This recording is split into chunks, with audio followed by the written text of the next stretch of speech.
नमस्कार दोस्तों, मैं कृष्ण शर्मा आपका स्वागत करता हूं हमारे YouTube channel PSC by DC sir पर। दोस्तों, आज हमारा अब बनेगा अधिकारी सीरीज का लेक्चर नंबर 5 है, जिसमें मैं आपको मध्य प्रदेश के प्रमुख पर्वत, पहाड़ी एवं पठार को पढ़ाने वाला हूं। दोस्तों, जब मैंने प्रीवियस ईयर का एनालिसिस किया तो मैंने देखा कि भैया मध्य प्रदेश के पर्वत, पहाड़ी या पठार से हर साल 1 से लेकर 2 प्रश्न पूछे जाते हैं, जो कि अधिकतर बच्चे कन्फ्यूजन में गलत करके आते हैं।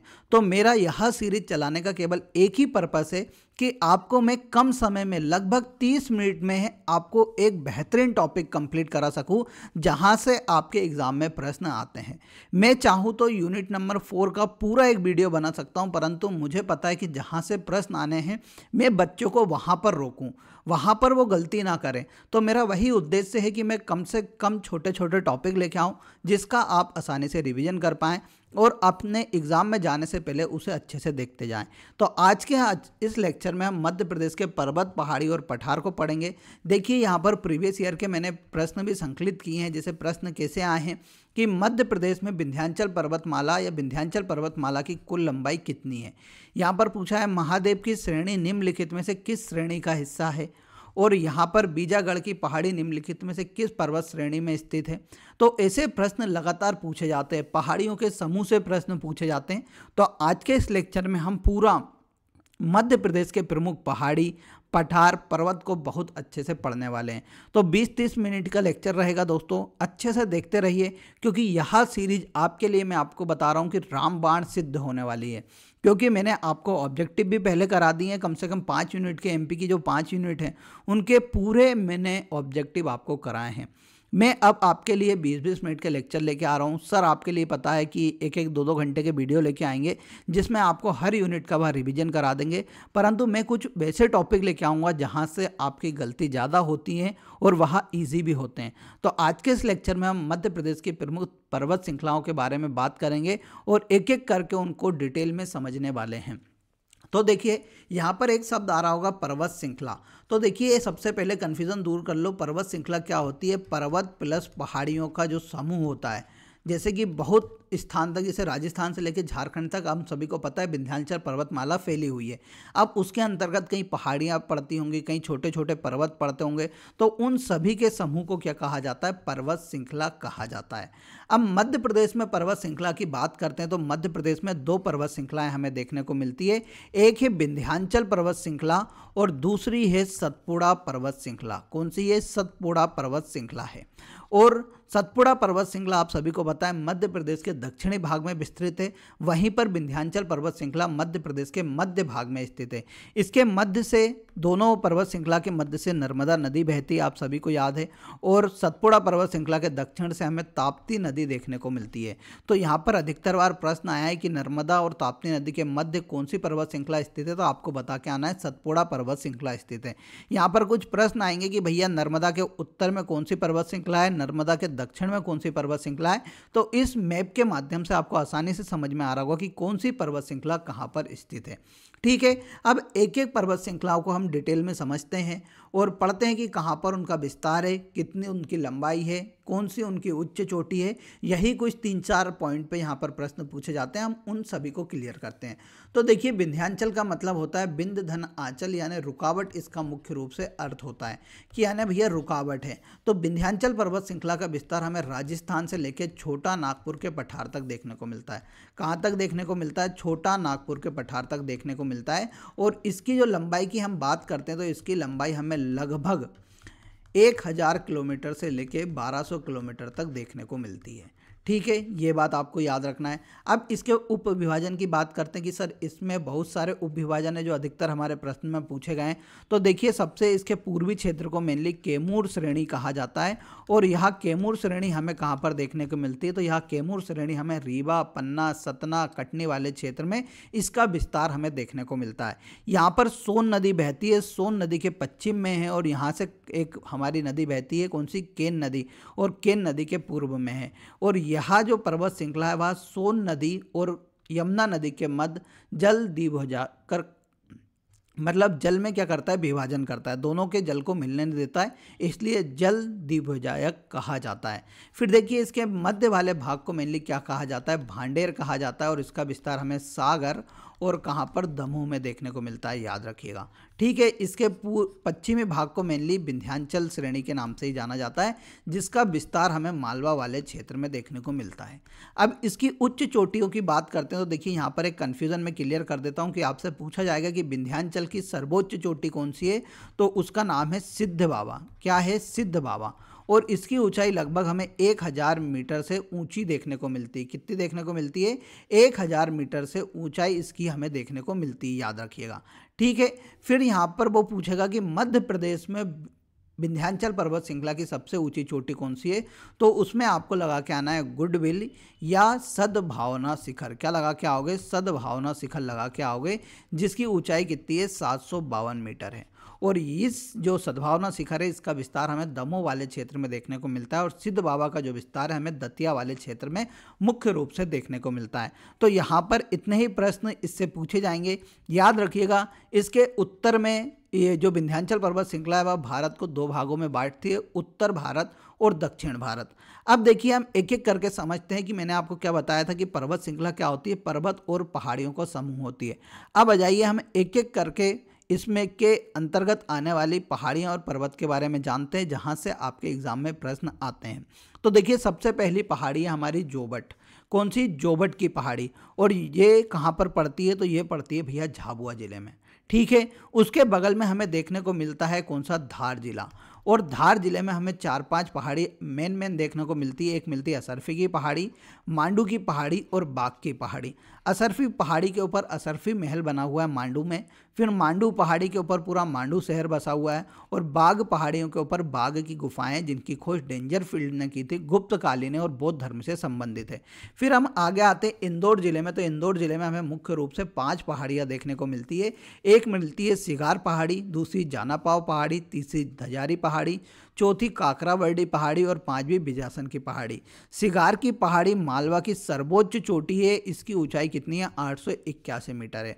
उसके बाद जानापाव की 854 मीटर, जहां से मेनली चंबल नदी का उद्गम होता है, और धजारी का 810 मीटर ऊंचाई है। काकरावर्डी की पहाड़ी से आप सभी को पता है कि बेतवा नदी का क्या होता है, उद्गम होता है। फिर बिजासन पहाड़ी यहाँ पर स्थित है, जो कि एयरपोर्ट के नज़दीक है, जिस पर मेनली बिजासन माता का मंदिर बना हुआ है। फिर हम आते हैं देवास में। तो देवास में हमें 2 पहाड़ियाँ देखने को मिलती है, एक चामुंडा की पहाड़ी और एक शंकरगढ़ की पहाड़ी। चामुंडा पहाड़ी के ऊपर आप सभी को पता है चामुंडा माता का मंदिर स्थित है, जो कि कहाँ पर है, देवास में। शंकरगढ़ की पहाड़ी बहुत महत्वपूर्ण है, MPPSC एक बार पूछ चुका है कि शंकरगढ़ की पहाड़ी निम्न में से किस पर्वत श्रृंखला का हिस्सा है, या किस जिले में इसका विस्तार हमें देखने को मिलता है। फिर देखिए आगे हम आते हैं सीहोर में। तो सीहोर में हमें देखने को मिलती है सलकनपुर की पहाड़ी। और जो सलकनपुर की पहाड़ी है, यहाँ इस पर सलकनपुर माता मंदिर बना हुआ है, जो कि विंध्याचल पर्वत श्रृंखला का ही भाग है। यहाँ भी MPPSC पूछ चुका है कि सलकनपुर की पहाड़ी निम्न में से किस पर्वत श्रृंखला का भाग है। अब देखिए हम आते हैं भोपाल में। तो भोपाल आप सभी को पता है 5 पहाड़ियों पर बसा हुआ है, जिसमें से एक है अरेरा पहाड़ी, दूसरी है कटारा पहाड़ी, तीसरी है श्यामला पहाड़ी, चौथी है ईदगाह पहाड़ी और 5वीं है नेवरी पहाड़ी। इन 5 पहाड़ियों पर क्या बसा हुआ है, मेनली भोपाल बसा हुआ है। तो यहाँ पर इन सभी पहाड़ियों के बारे में आपको बहुत अच्छे से समझ में आ गया होगा। अब हम आगे के जिलों की बात करते हैं। तो अगला जिला है हमारा रायसेन। और रायसेन में हमें मुख्य रूप से 3 पहाड़ी देखने को मिलती है। एक मिलती है बोटसिरी पर्वत, जो कि मेनली सांची रायसेन में पड़ता है, और बोटसिरी पर्वत के ऊपर ही सांची स्थित है। फिर सांची की पहाड़ियाँ भी, छोटी छोटी पहाड़ियाँ भी वहाँ पर हमें देखने को मिलती है। फिर भीमबेटका की पहाड़ी, जो कि कहाँ पर है, रायसेन जिले में ही है, और आप सभी को पता है यूनेस्को विश्व धरोहर स्थल भी है भीमबेटका। तो ये किस पर्वत श्रृंखला का हिस्सा है, तो ये विंध्याचल पर्वत श्रृंखला का हिस्सा है। यह भी MPPSC पहले पूछ चुका है। अब देखिए उसके बाद हम आते हैं किसमें, सागर में। तो सागर में हमें गढ़ पेहरा की पहाड़ी मिलती है, और इसी के ऊपर हमें गढ़ पेहरा का पर्वत देखने को मिलता है। फिर देखिए यहाँ पर एक और मैं एड ऑन करा देता हूँ, यहाँ पर है विदिशा। और विदिशा में हमें कौन सी पहाड़ियाँ देखने को मिलती हैं, उदयगिरी की पहाड़ियाँ देखने को मिलती हैं, जिस पर हमें उदयगिरी की गुफाएँ मुख्य रूप से देखने को मिलती है। फिर हम आएंगे किसमें, दमोह में हमें इसकी मध्य प्रदेश में सबसे ऊंची चोटी गुडविल पीक या सद्भावना पीक देखने को मिलती है। फिर हम किस में जाते हैं, मेनली सतना में जाते हैं, तो सतना में हमें गिद्ध पर्वत देखने को मिलता है जो कि बौद्ध धर्म से संबंधित है, याद रखिएगा। फिर यहाँ पर हमें क्या देखने को मिलता है, कामदगिरी पर्वत भी हमें यहाँ पर देखने को मिलता है। कौन सा, कामदगिरी पर्वत भी हमें कहाँ पर देखने को मिलता है, सतना के चित्रकूट में हमें यह देखने को मिलता है। फिर देखिए यहाँ पर मैयर में आते हैं तो मैयर में हमें त्रिकुटा पर्वत देखने को मिलता है जिसके ऊपर माँ शारदा माता मंदिर स्थित है, याद रखना है। फिर देखिए यहाँ पर हमने पूरी विंध्याचल पर्वत श्रृंखला के बारे में बहुत विस्तार से बात कर लिया, इसके अंतर्गत आने वाली प्रमुख पहाड़ी और पर्वत को भी जाना, और ये सभी आपसे एग्जाम में पूछा जा सकता है। उदयगिरी के बारे में वह पूछ चुके हैं कि किस पर्वत श्रृंखला का हिस्सा है, फिर भीमबेटका का पूछ चुके हैं, त्रिकुटा का पूछ चुके हैं, तो आगे भी वहाँ पूछ सकते हैं, तो तैयार रहिएगा। अब हम अगली पर्वत श्रृंखला की बात करते हैं जिसका नाम है सतपुड़ा पर्वत श्रृंखला। तो देखिए सतपुड़ा पर्वत श्रृंखला का जो विस्तार है वह मध्य प्रदेश के दक्षिणी भाग में हमें देखने को मिलता है। सतपुड़ा का अर्थ है 7 पहाड़ों का समूह, और इसकी जो लंबाई है वह भी हमें 1000 मीटर से अधिक देखने को मिलती है। तो याद रखिएगा इसकी लंबाई भी कितनी है, 1000 मीटर से अधिक है, ये बात आपको याद रखना है। अब देखिए इसको मैंने क्या बताया कि 7 पहाड़ों का समूह कहा जाता है, तो वो 7 पहाड़ कौन कौन से हैं हम उसकी बात कर लेते हैं। तो देखिए इसके पूर्वी क्षेत्र में हमें मैकाल देखने को मिलता है, दूसरा महादेव, तीसरा कालीभीत, चौथा बीजागढ़, 5वां अरवानी, 6वां बड़वानी और 7वां असीगढ़। तो सतपुड़ा पर्वत श्रृंखला का आपको अर्थ समझ में आ गया होगा कि ये 7 पहाड़ों का समूह कैसे है। ठीक है, अब देखिए इसके हम उप विभाजन की मैं एक बार बात बता देता हूं। तो देखो इसके सबसे पूर्वी क्षेत्र को क्या कहा जाता है, मैकाल श्रेणी कहा जाता है। क्या कहा जाता है, मैकाल श्रेणी कहा जाता है। और इसके मध्य वाले भाग को महादेव श्रेणी कहा जाता है जो कि हमारा नर्मदापुरम जिले में विस्तृत है। फिर इसके पश्चिमी क्षेत्र को मेनली राजपीपला की श्रेणी कहा जाता है। क्या कहा जाता है, राजपीपला की श्रेणी कहा जाता है। और यहाँ पर आपको बैतूल वाले क्षेत्र में एक और विस्तार देखने को मिलता है, उन्हें कहा जाता है ग्वालीगढ़ श्रेणी। क्या कहा जाता है, ग्वालीगढ़ श्रेणी भी कहा जाता है। तो यहाँ पर अधिकतर आपके पेपर में कैसे प्रश्न आते हैं कि जो सतपुड़ा पर्वत श्रृंखला है उसे पूर्व से लेकर पश्चिम तक जमाइए। तो आपको जमा के आना कि सबसे पूर्व में मैकाल, मध्य में महादेव, और उसके बाद ग्वालीगढ़, और उसके बाद राजपीपला। आपसे पूछ सकता है पश्चिम से पूर्व की दिशा में भी जमाओ, तो अब आप आसानी से जमा दोगे।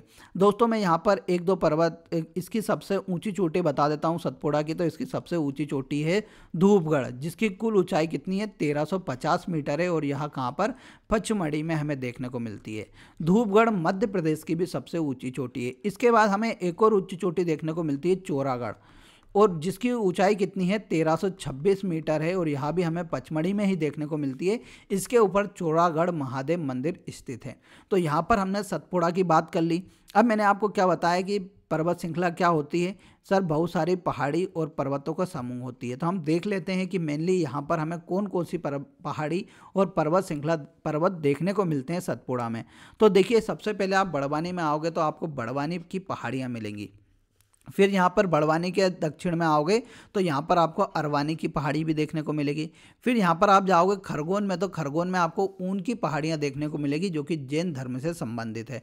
फिर आप जाओगे बुरहानपुर में, तो बुरहानपुर में आपको असीरगढ़ की पहाड़ियाँ देखने को मिलेगी जिस पर असीरगढ़ का किला बना हुआ है। फिर यहाँ पर आप आओगे खंडवा में, तो खंडवा में आपको ओमकार पर्वत देखने को मिलेगा जिसके ऊपर मेनली ओमकारेश्वर मंदिर स्थित है या ओमकारेश्वर ज्योतिर्लिंग स्थित है। यहाँ पर प्रश्न पूछा गया है कि भैया जो सतपुड़ा पर्वत श्रृंखला है उसके पश्चिमी पहाड़ी समूह के नाम को बताइए, तो यही है इसका पश्चिमी पहाड़ी समूह। यहाँ आपसे एग्जाम में पूछा जा सकता है। फिर हम जाएंगे बैतूल में, तो बैतूल में हमें 2 पहाड़ियाँ देखने को मिलेगी। एक देखने को मिलेगी कालीभीत की पहाड़ी और एक कुकरू खामला की पहाड़ी, यहाँ आपको याद रखना है। फिर देखिए उसके बाद हम आएंगे होशंगाबाद में, तो होशंगाबाद में हमें आदमगढ़ की पहाड़ी, महादेव की पहाड़ी और धूपगढ़ की पहाड़ियाँ मुख्य रूप से देखने को मिलने वाली है।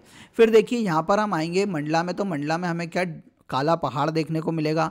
तो ये सभी आपको याद रखना है। और यहाँ पर याद रखना बीजागढ़ की पहाड़ी मैंने पहले भी बताया है कहाँ पर है मेनली, तो ये हमारे बड़वानी जिले में ही स्थित है। तो ये सभी पहाड़ी समूह हमें किस पर देखने को मिलते हैं, सतपुड़ा पर्वत श्रृंखला पर देखने को मिलते हैं। और यहाँ पर पूर्व में आपको मैकाल पर्वत भी याद रखना है जिसका विस्तार हमें कहाँ पर देखने को मिलता है, अनूपपुर जिले में देखने को मिलता है। अब मध्य प्रदेश के भौगोलिक विभाजन की बात करते हैं। भौगोलिक विभाजन में मुख्य रूप से हम पठारों का अध्ययन करते हैं। तो देखिए मध्य प्रदेश के पठारों का अध्ययन करते हैं। तो देखिए मध्य प्रदेश को आप सभी को पता है तीन प्राकृतिक भागों में बांटा हुआ है। एक है मध्य उच्च प्रदेश, क्या है, मध्य उच्च प्रदेश है, जिसका लगभग 82% भाग है। उसके बाद आप सभी को पता है सतपुड़ा मैकाल क्षेत्र है, जिसका विस्तार 11% भागों में देखने को मिलता है। और उसके बाद पूर्वी पठार हमें देखने को मिलता है, जिस पर विस्तार हमें कितना 7% क्षेत्रों पर मुख्य रूप से देखने को मिलता है। तो मध्य उच्च प्रदेश के अंतर्गत मध्य प्रदेश में 5 पठार आते हैं। एक आता है मालवा का पठार, जिसका विस्तार हमें मध्य प्रदेश में लगभग 28% क्षेत्र पर देखने को मिलता है। यहाँ मध्य प्रदेश का सबसे बड़ा पठार है। उसके बाद नर्मदा सोन घाटी देखने को मिलती है, जिसका विस्तार हमें कितना लगभग 27% भाग पर देखने को मिलता है। उसके बाद मध्य भारत का पठार जो कि चंबल घाटी वाला क्षेत्र है, फिर बुंदेलखंड का पठार जो कि बुंदेलखंड वाला क्षेत्र है, और रीवा पन्ना का पठार। तो ये 5 भाग किसके हो जाते हैं, मध्य उच्च प्रदेश के हो जाते हैं। फिर देखिए सतपुड़ा की बात करते हैं, दक्षिणी क्षेत्र में सतपुड़ा मैकाल श्रृंखला क्षेत्र देखने को मिलता है, जिसका विस्तार लगभग 11% है। फिर पूर्वी पठार के अंतर्गत कौन सा आता है, बघेलखंड का पठार आता है, जिसका विस्तार हमें 7% भागों पर देखने को मिलता है। तो मध्य प्रदेश का सबसे बड़ा भौगोलिक भाग आपसे पूछेंगे तो आपको मालवा का पठार लगा के आना है, और सबसे छोटा पूछेगा तो आपको क्या बता के आना, बघेलखंड का पठार बता के आना है। अब मैं कुछ कुछ इनका क्या उप विभाजन भी बता देता हूं, क्योंकि आपके एग्जाम में पूछा जा सकता है। तो देखो सबसे पहले मालवा के पठार की हम बात करते हैं, तो मालवा के पठार का निर्माण बेसाल्ट चट्टानों से हुआ है। किससे हुआ है, बेसाल्टिक चट्टानों से हुआ है। मेनली जो ज्वालामुखी उद्गार हुआ, उसके बाद जो लावा जमा, उससे ही किसका, मालवा के पठार का विस्तार हुआ है। अब मालवा के उपविभाजन देखिए, कोंटेल का पठार यहाँ पर मंदसौर रतलाम वाले क्षेत्र में पड़ता है। सोनवाड़ा का पठार हमें उज्जैन में देखने को मिलता है। फिर गुना का पठार यहाँ गुना वाले क्षेत्र में, विदिशा का पठार विदिशा में, और उमटवाड़ा का पठार हमें यहाँ पर सीहोर वाले क्षेत्र में, सीहोर देवास वाले क्षेत्र में देखने को मिलता है। और ये देखिए यहाँ पर अब ये सभी मालवी बोली के भाग हैं। यहाँ पर बोलेगा सोनवाड़ी भाषा किस क्षेत्र की भाषा है, तो आपको बताना है मालवा क्षेत्र की भाषा है। उमटवाड़ी भाषा किस भाषा है, तो आपको बता के आना है कि मालवी क्षेत्र की यह भाषा है। फिर देखिए मध्य भारत के क्षेत्र की बात करते हैं, तो मध्य भारत के पठार का निर्माण आप सभी को पता है कि गंगा यमुना नदी के द्वारा बहाकर लाए गए अपसादों के जमाव से हुआ है। तो इसके विस्तार की बात करते हैं, तो इसके सबसे उत्तरी क्षेत्र में नर्मदा घाटी देखने को मिलती है। फिर उसके नीचे लश्कर का मैदान देखने को मिलता है, और उसके नीचे शिवपुरी का पठार हमें मुख्य रूप से देखने को मिलता है। तो ये विस्तार किसका है, मध्य भारत के पठार का उपविभाजन है। अब देखिए सतपुड़ा मैकाल क्षेत्र के भी उपविभाजन की बात कर लेते हैं, तो इसके अंतर्गत कुछ पठार पड़ते हैं। तो बैतूल का पठार बैतूल में, छिंदवाड़ा का पठार छिंदवाड़ा में, और पारसवाड़ा का पठार हमें कहाँ पर देखने को मिलता है, सिवनी में देखने को मिलता है। तो दोस्तों यहाँ पर हमारा आज का टॉपिक कंप्लीट हुआ। दोस्तों टेट सीरीज को ज्वाइन कर लो, 299 में मात्र है, जिसमें आपको 15,000 प्लस MCQ मिलने वाले हैं। और कभी उसका आप प्रैक्टिस करोगे, आप समय है ज़्यादा से ज़्यादा ऑब्जेक्टिव लगाने का, तो मेरा यही मानना है कि पढ़ाई पे फोकस कम कीजिए और ऑब्जेक्टिव पे ज़्यादा कीजिए। तो 299 वाले टेस्ट सीरीज को ज्वाइन करना बिल्कुल ना भूलिएगा, या 99 रुपये वाले टेस्ट सीरीज ज्वाइन कर लो, जिसमें हम आपको 35 टॉपिक वाइज के साथ साथ FLT देने वाले हैं, और उसकी PDF भी हम आपको प्रोवाइड कर रहे हैं। तो दोनों टेस्ट सीरीज को ज्वाइन करना बिल्कुल ना भूलिएगा। और आज मैं आपको एक प्रश्न देके जा रहा हूं कि विंध्याचल पर्वत श्रृंखला के अंतर्गत आने वाली 3 पहाड़ियों के नाम लिखो। इसका कमेंट बॉक्स में आप आंसर जरूर करते जाइएगा। मिलेंगे अगले लेक्चर में, तब तक के लिए जय हिंद जय भारत।